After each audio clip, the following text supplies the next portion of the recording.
Are you struggling to start your Jenkins service on Ubuntu? You're not alone.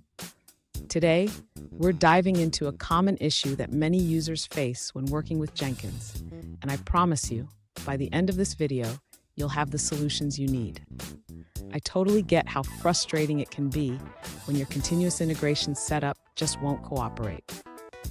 You might feel like you're stuck in a never-ending loop of troubleshooting. But don't worry, we're here to help you through it.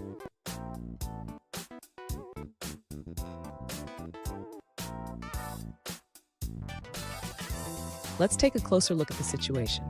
One user recently shared their experience. They installed Jenkins on their Ubuntu server, but after deleting some large log files, Jenkins refused to start.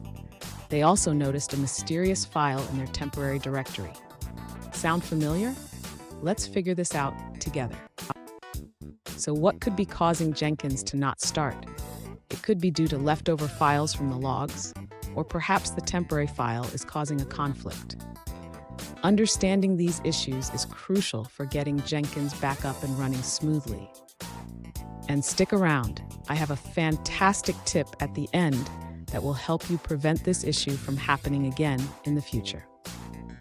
To begin resolving the issue with Jenkins not starting, the user should check the status of the Jenkins service. This can be done by running a specific command in the terminal.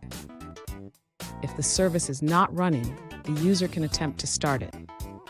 This is done with another command in the terminal.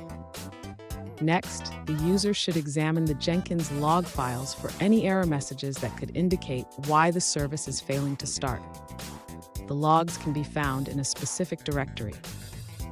If the logs indicate a problem with the temporary files, the user may need to clear the temporary directory. This can help resolve issues related to memory leaks. Finally, after clearing the temporary files, the user should try restarting the Jenkins service again to see if the issue is resolved.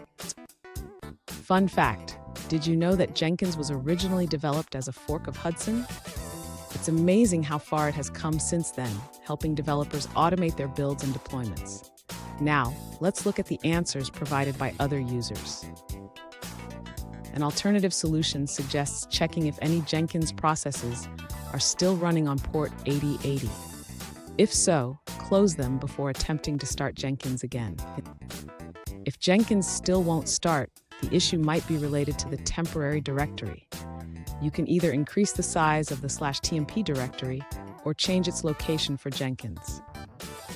Lastly, if this tmp directory continues to fill up, consider installing the tmp cleaner plugin to manage temporary files more effectively. Here's the tip I promised. Regularly monitor your Jenkins logs and clean up unnecessary files. This simple habit can save you from future headaches and keep your Jenkins running smoothly. And there you have it. With these steps, you should be able to get your Jenkins service running again. Remember, keeping an eye on your logs and temporary files is key. If you found this video helpful, please subscribe for more troubleshooting tips and let us know in the comments how it worked for you.